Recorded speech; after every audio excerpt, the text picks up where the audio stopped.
living on the edge. Not in the exciting way that sentence is usually attached to, but in a normal way, living on the edge of society. While we see more restrictions and rules close in around us in our daily lives, I can't help thinking of how it happened, and how there were always those signs it would be this way. And instead of heeding those warnings, however subtle they may have been, we collectively ignored them, instead doing exactly what was expected of us. A couple of points for this particular piece, and I'll go with gypsies as the first. Travelling folk and the ones who seem to always do what they want, not being told where to be or what to do, yet managing to sustain whole communities and organise. Now, I am aware that a certain criminality used to follow where they went. Not all, but was it always that way? Or was that a consequence of new laws and rules, meaning they would always be moved on, not allowed to stay and earn a living, so they adapted to their environment, to a point. Same with lots of areas of the country, where the government keep them in a deprived state, meaning there are only certain options available to them for making money. Because really, that's what it comes down to. People trying to make money, so they have a roof over their head and eat. And they have to put many barriers and obstacles in the way of those very simple things, so they are no longer simple. My reasoning for some of that is laid out in my article Life, and why it would suit a purpose to the powers that be to make your everyday normal life hard and stressful to navigate.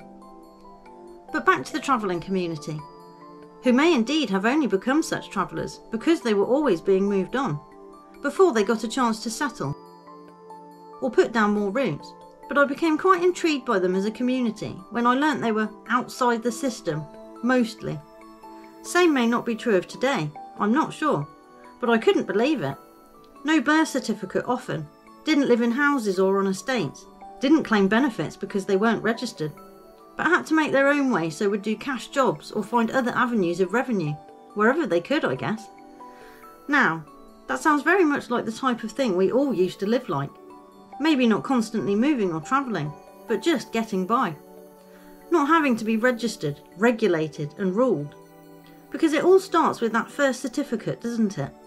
Where you sign your children over to the state, essentially, and they are in the system, as we call it. So they can care for you, educate you, medicate you, keep you safe, and so on. Do you see the pattern emerging? And we have seen how those 4 particular branches of the establishment have been used to coordinate what we see now. If you try and get out of one area, another has you. Also, by way of regulation though. Little things at first. My article, It Was a Piece at a Time, goes into that too. But I started noticing when they started fining parents for taking their kids out of school early for holidays. A slight overreach, I thought. Isn't anyone concerned by that? The way the authorities started overriding parents became more prevalent.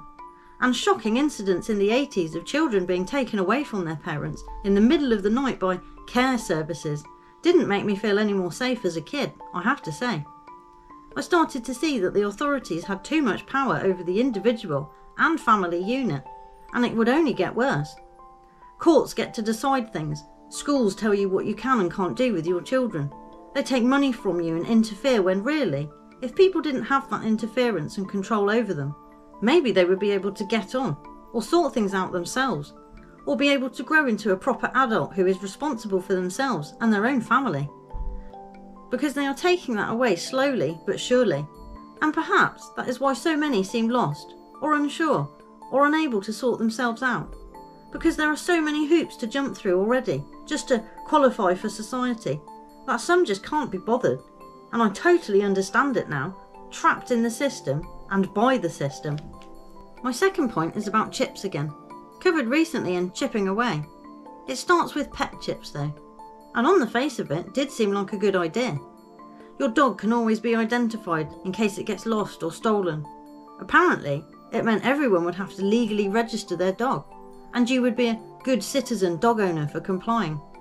And oh how we shake our heads when they say, this dog hasn't got a chip, or we look down on someone because they didn't follow the regulations.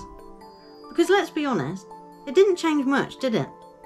Shitty people can still buy and have dogs. Dogs can still be stolen and the chips cut out. Or they actually work their own way out, I'll have you know. But it didn't reduce any dog attacks, or stop any thievery, or make any dogs any safer from that. But yes, Some pets have managed to be reunited with their owners because of it. And other people and companies have made an awful lot of money from those products, services and insurance that often goes with a new regulation and law change. And now the talk of chips has inevitably swung round to humans. In fact, over a decade ago now, and around 5 years ago they started implanting them.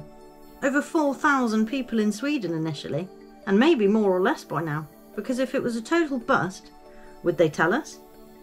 Not yet anyway, only after they have sold them to everyone and exhausted all avenues of revenue for that. Would they admit it didn't work? And not being funny, but we can't even seem to get the most basic of societal systems to remain at a stable or consistent level currently. So the idea they are going to just become this slick, fully functioning dystopian society is almost laughable. But to be fair, I'd rather save the laughing for when I know that for sure, because they are pretty good at making it look like something without it actually being there or real, if you catch my drift. And this week a leaflet caught my eye of the Freemasons of Georgia offering child identification chips. So here we are. The slippery slope just keeps getting longer. And we are being made to be part of a corporate life and society, whether we like it or not. And it seems like there really are better ways. Instead of a greedy company pretending to be a democratic government telling you what to do all the time just to line their pockets. Don't you think?